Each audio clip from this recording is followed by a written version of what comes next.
Hello, this is Yvonne deReynier, Chair of the Ecosystem Work Group of the Pacific Fishery Management Council. This presentation will brief you on the Work Group's report to the Council on Fishery Ecosystem Plan Initiatives, Agenda Item H.3, and will begin with a brief note on the Fishery Ecosystem Plan Update, Agenda Item H.1. The Council is scheduled to consider final adoption of the Fishery Ecosystem Plan on Friday, March 11th. On Sunday, March 13th, the Council will receive the annual California Current Ecosystem Status Report under Agenda Item H.2, and following that, we'll review the draft Fishery Ecosystem Plan Appendix and its ecosystem initiatives. This presentation refers to a few documents available on the Council's website. You will see links to those documents appearing at the bottom of the screen. In November 2021, Council staff posted a final public review draft of the Fishery Ecosystem Plan on their website. At this March 2022 meeting, the Council is scheduled to adopt the final Fishery Ecosystem Plan, taking into account any last-minute editing, suggestions, and comments. To give our March 2022 ecosystem agenda items some historical context, the Fishery Ecosystem Plan was first developed over 2010 through early 2013. And then this round of updates began in late 2018 and is finishing up at this meeting. The Fishery Ecosystem Plan gave rise to the Ecosystem Status Reports, and this year's report will be delivered under Agenda Item H.2. Those reports on the different components of our highly dynamic ecosystem have spurred a lot of discussion and have brought new ideas into the Council process, including providing or inspiring a lot of scientific background for our ecosystem initiatives. The Fishery Ecosystem Plan is not scheduled to be updated again until at least 2029. The plan's appendix, however, is designed to be regularly reviewed and updated as we proceed through new initiatives. In 2017, the Council added a description of its second ecosystem initiative to the appendix. For this meeting, the Ecosystem Work Group fully reviewed the appendix and drafted updates throughout. We provide details on those updates in the Ecosystem Work Group Advanced Briefing Book Report for Agenda Item H.3. Our report on ecosystem initiatives and the Fishery Ecosystem Plan Appendix begins with 3 summary pages and then a report appendix providing a draft updated Fishery Ecosystem Plan Appendix. And yes, that sounds confusing, but it will make sense when you look at the report. To update the Fishery Ecosystem Plan Appendix, we began with reviewing the introduction and updating that to make it compatible with the new Chapter 2 of the Fishery Ecosystem Plan. That covers the Council's annual process for addressing ecosystem agenda items, including ecosystem initiatives. There's no new information in the appendix introduction that the Council hasn't already reviewed and revised through its Fishery Ecosystem Plan update. Next, we reviewed Section 1 of the Fishery Ecosystem Plan Appendix, which summarizes the completed ecosystem initiatives. And I'd like to pause here to highlight our practical definition of ecosystem initiatives. They are multi-species or multi-fisheries science and policy processes that help coordinate Council policies across its fishery management plans and improve our understanding and management of the California current ecosystem. The Fishery Ecosystem Plan Appendix keeps living lists of initiatives that we've completed and of new ideas for future potential initiatives.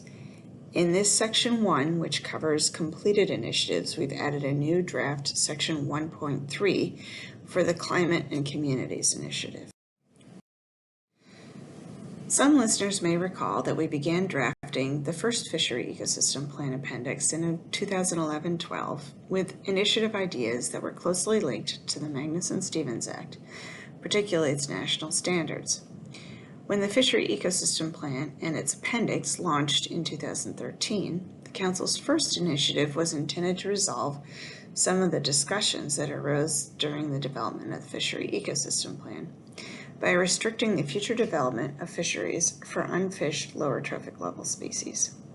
This group of species, now collectively known as shared ecosystem component species, plays roles in the diets of council-managed fish species and in the diets of marine mammals and seabirds.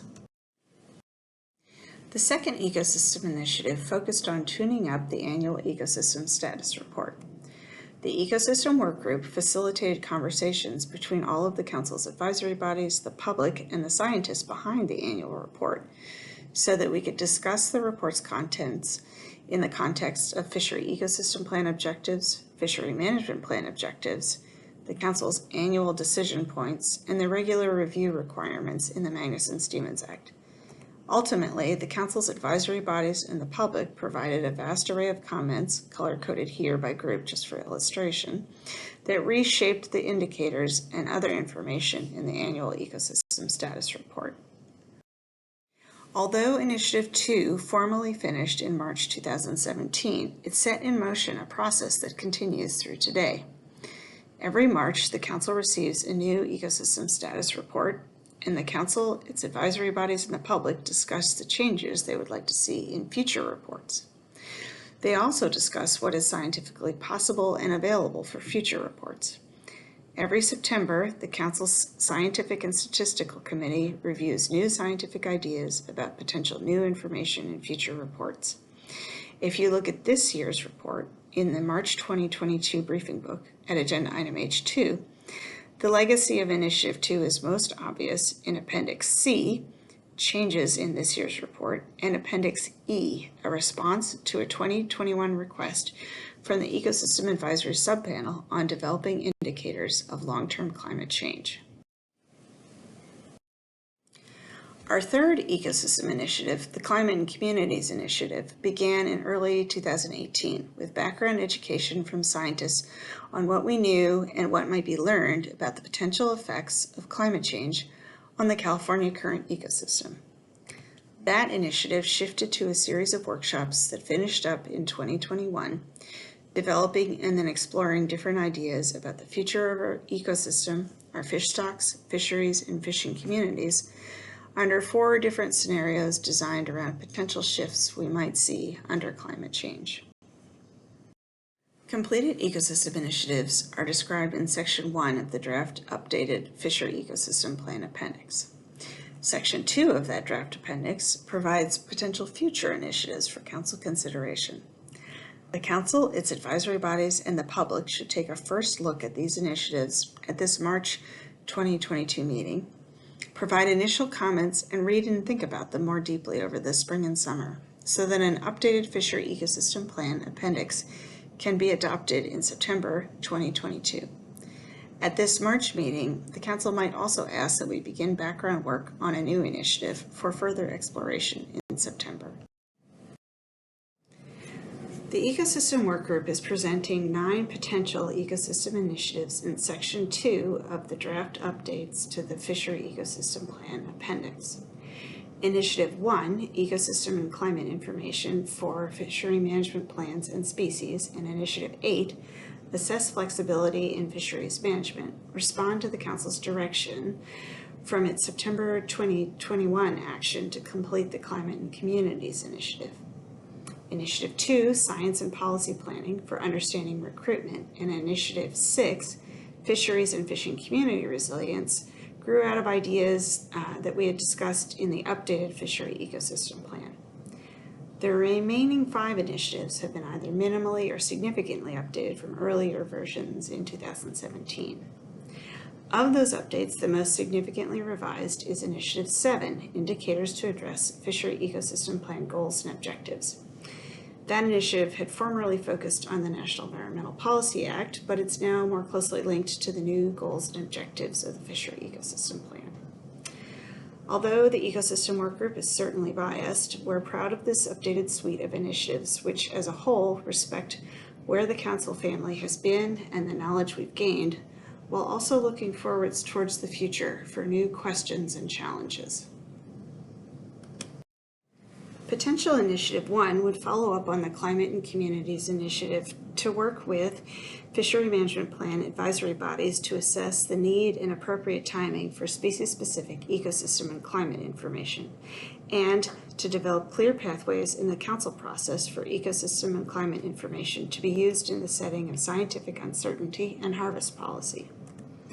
Potential New Initiative 2 would launch a process to share scientific information and analysis tools across council-managed species on the effects of oceanographic conditions in the California current ecosystem on juvenile finfish survival to recruitment.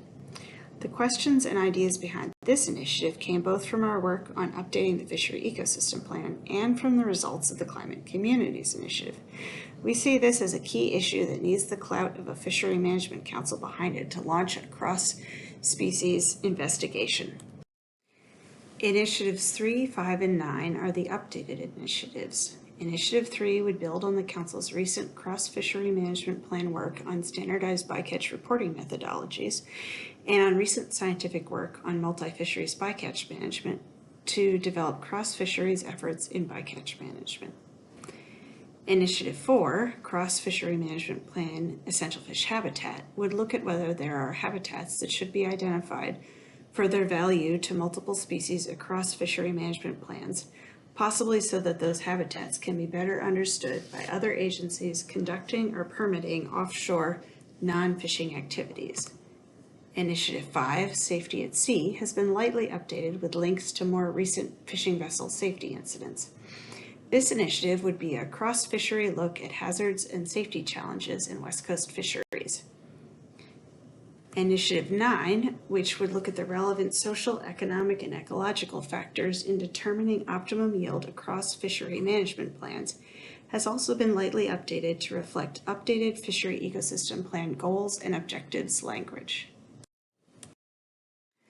New Potential Initiative 6 updates ideas from the former Fishery Ecosystem Plan Appendix on fishing communities and climate change to build on and address goals from the Climate and Communities Initiative that would develop strategies for increasing the resiliency of our managed stocks and fisheries to the effects of climate variability and change.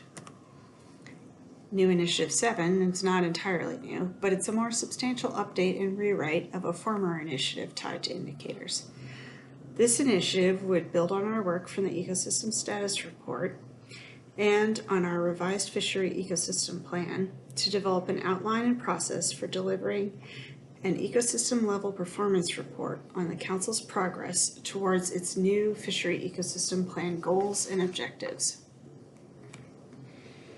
Finally, Initiative 8 responds to the Climate and Communities Initiative's goal to develop and implement strategies for improving the flexibility and responsiveness of our management actions to near-term climate shift and long-term climate change, with the intent of identifying ways in which Council decision-making and National Marine Fisheries Service review and regulatory processes can be made more dynamic to respond to rapidly changing environmental conditions. I'll close out this presentation with some dates. On Wednesday, March 2nd, the Northwest and Southwest Fisheries Science Centers will present this year's Ecosystem Status Report via webinar. On Tuesday, March 8th and Wednesday, March 9th, the Ecosystem Work Group will meet to discuss and finalize our supplemental reports to the Council.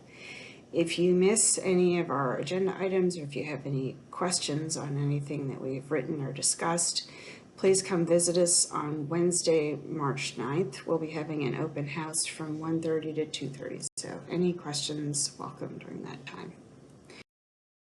And then for the Council itself, they'll discuss ecosystem agenda items on Friday, March 11th and on Sunday, March 13th. So please drop into an Ecosystem Work Group meeting if you have any questions, and thank you so much for your time and attention.